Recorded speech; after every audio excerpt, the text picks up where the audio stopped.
All right, we're working on our third part of the question in changing the compounding period, which said Miss Pick invests $2,000 for 2 years in a GIC that earns 1.2% per year compound interest. So we figured out how much money she would have at the end if it was compounded annually, how much money if it was compounded quarterly. That was a little bit different. We'd never done that before. And now we're going to take a look at how much money will she have if the interest is compounded monthly. So you will notice that the compounding period, how often you're earning interest, has changed. So that's really what this lesson is all about. So I do know from the question that this is compound interest. So that is A equals P times 1 plus I to the power of N. So I'm going to list A, P, I, leave a space, and N. If I go and read through the question again, it says that I, Ms. Pick, am investing $2,000. That is my principal or my starting amount, so that is P. 2 years in the question, that is where our N is going to come from, but we are going to have to come back and talk about that in a second. And then my interest rate is 1.2% per year. So my interest rate is going to start at 1.2, but we're going to have to do something with that. Now there are actually always need to divide by 100, but there is something extra that we are going to have to do because our interest is being compounded monthly.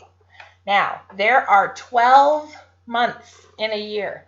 So that means we're earning interest 12 times every year. So if I think about N, the number of times we're earning interest, I am doing this for 2 years, but I'm getting interest 12 times every single month, right? So 12 times a year. So if I'm doing 12 times a year for 2 years, that should be 24 times that I'm earning interest. So I'm going to take that 2 years and multiply by 12 because we are earning interest 12 times every year to get that we are going to get interest a grand total of 24 times.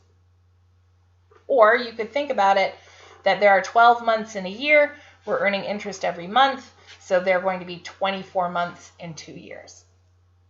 Now the interest rate, when the bank gives you interest, they do not give you 1.2% 12 different times in a year. What they do is they take that 1.2% and they break it up into 12 smaller pieces that combine to give you 1.2. So you would take 1.2 and divide it into 12 pieces so that you're getting 0.1% every month. And if you add all of those together up over a year, you end up with a total of 1.2.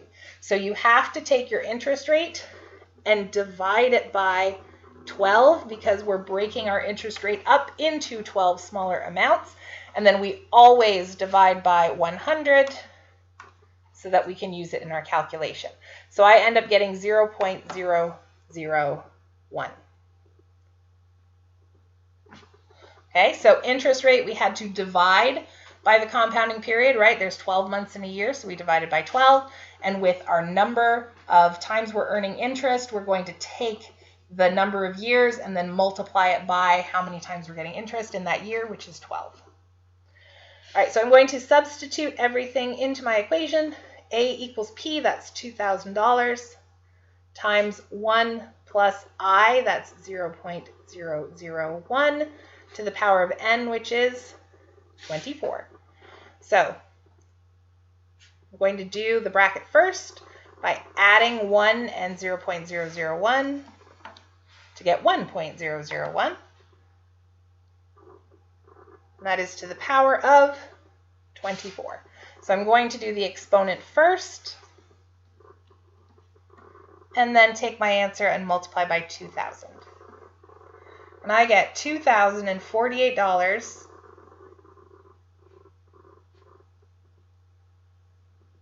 and 50, well, it looks like 55 cents, but if I take a look at the next one, it's bigger than 5, so it should push that up to 52 So that means she, or Miss Pick, or I, will have $2,048.56. Okay, so we're going to go back and we're going to take a quick look at what happened in our three examples. So in the first one, when the interest was being compounded annually, we had $2,048.29. And then when we were doing it quarterly, so 4 times a year, we had $2,048.51. It's not a big difference, but it definitely is a little bit more money. It's actually a difference of 22 cents. And then our last one, when we moved to doing it monthly, we found that we had $2,048.56, which is a difference of, not a lot, 5 cents. So increasing the frequency with which you're getting your interest, right? So getting interest 2 times a year, or 4 times a year, or 12 times a year is going to give you more money. Now, if you left the money invested for a longer period of time, you would definitely end up with more money than we are here. But even at this short amount of time, we are finding that you are getting more money the more often you calculate your interest. And the reason for that is that when you calculate interest with compound interest, you are earning interest on your original balance plus the interest you've already earned. So if I'm calculating my interest only 2 times, I'm only getting interest on my interest once, right? Because the first time gets me my original interest, and then the second time I get interest on my interest. Here, if I'm doing it 8 times, I get interest on my interest 7 times. And then here, when I'm doing it 24 times, I'm getting interest on my interest 23 times, right? So you are earning interest on top of your interest more frequently when we increase how often the interest is being calculated. So when you're dealing with compound interest, the more often you can get your interest calculated, the better.